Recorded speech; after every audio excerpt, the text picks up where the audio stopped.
Hey, as I mentioned, the city of Izium in Ukraine has become the site of major Russian war crimes as emergency workers continue to dig up bodies from a mass grave in territory recently recaptured from Russian forces. Now, the latest is that forensic teams estimate 99% of the near 500 bodies exhumed have signs of violent death. Meanwhile, the Ukrainian counter-offensive against Russian troops in that northeast region has had spectacular success in the past few weeks. Although Ukrainian President Volodymyr Zelensky says it's still too early to say the tide of the war is turning. Joining the show now to discuss these developments is Stefan Romaniw, who is in Melbourne. He is the Australian Federation of Ukrainian Organisations co-chair. Stefan, thank you very much for this. I can only imagine how upset and angry the people of Ukraine are and your people are as news spreads of what seems to be a whole series of atrocities committed against civilians. Chris, I think you wrapped it up beautifully in your introduction before. We're talking about a tyrant.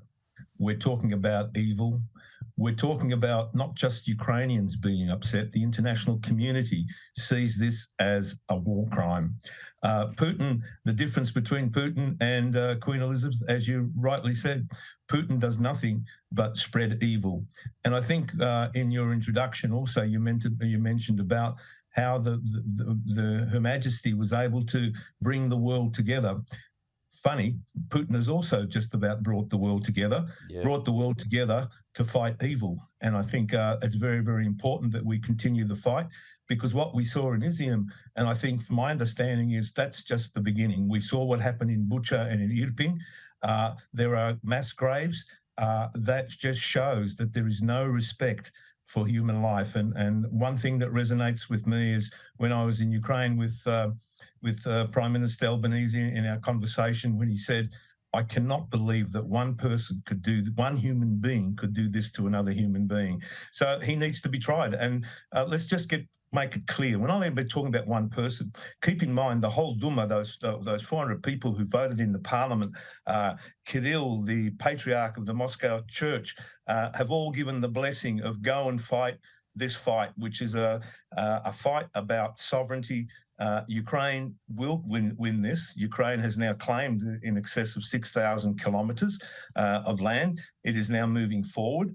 President Zelensky is correct in saying we shouldn't be, too sure of ourselves. But as long as Australia and the international community now provide military aid, lethal weaponry, Ukraine will win this. We see the Russians are retreating.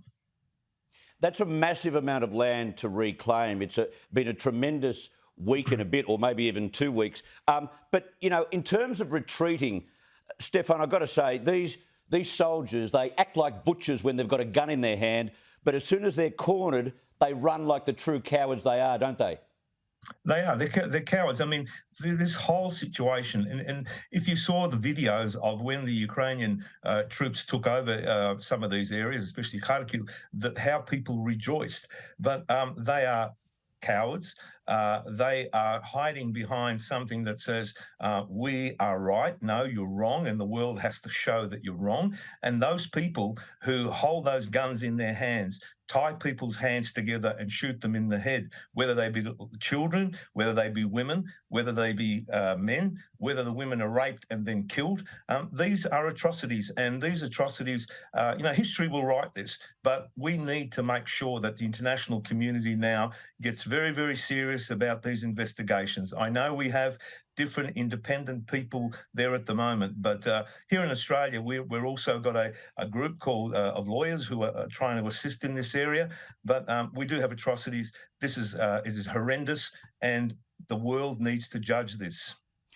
You were speaking about the international community there. What I find totally disturbing while this is going on, Stefan, is that when 193 member states of the United Nations have to cast a vote to decide whether President Zelensky can record a statement which will be played to the UN, 19 states abstain, 7 vote against it. They should be ashamed, shouldn't they?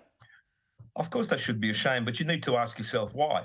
From Putin's point of view, obviously, he has got some of these countries by what I call the short and curly. He's basically, whether it be economic or other, but those countries need to be ashamed. But, you know, we often say about history, and we should learn by history. Keep in mind, in 1932, 33, when there was a famine, there was genocide, there were also nations that didn't support the fact that we really need to do something about this. So they're spineless. And in terms of the international community, I think the fact is they will also be ostracized. Sooner or later, those countries will have, this will impact on them, because I think we're fighting this war of values, and people want to stick with good values and good principles. These countries that vote against or don't let Zelensky speak, what are they afraid of? They shouldn't be afraid of anything. Let Zelensky speak. It's the same as the G20 inviting Putin to the G20 table. You know, when he was here in Brisbane, we argued as a community, don't bring him to Australia. People argued that we'll bring him to the table, we'll talk to him, we'll tell him what to do. You will not do that. And as far as we're concerned, he doesn't deserve the right. Russia doesn't deserve the right to be at any international table at this point in time. They have broken every accord, litany of things that they've broken, and you want to sit there and talk? This is not time for talk. This is time for action, and the action needs to be two things. One, we need military aid to continue, strong military aid to support Ukraine, and the international community to help in the rebuild program of Ukraine. One last one before we let you go. I was a bit disturbed by hearing what the US president had to say to 60 Minutes. Biden has said he's warning Putin not to use nuclear or chemical weapons. Now, he didn't say he had it on sources of intelligence that may happen, but that's certainly a worry. And secondly, you wouldn't put it past Putin to use either or both. Look, he is now in a corner. He's humiliated. He's liable to do anything. And I think we have to also make sure that the international community sends a message to him. But at the same time, Putin has, for the period of this war, threatened with a lot of things. If the West takes strong action, you'll knock him out. You'll knock the Russians out.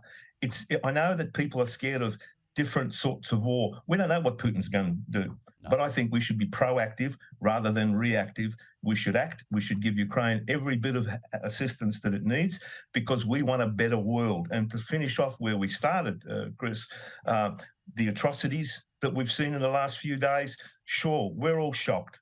But I think the international community also is shocked, and it sees how evil Vladimir Putin is. Yeah, the juxtaposition of what's going on either side of Europe, as I said before, is just a lesson for all of us. Stefan, Romaniw, thank you so much for your time. Thanks, Chris. There you go. Understandably angry, understandably frustrated.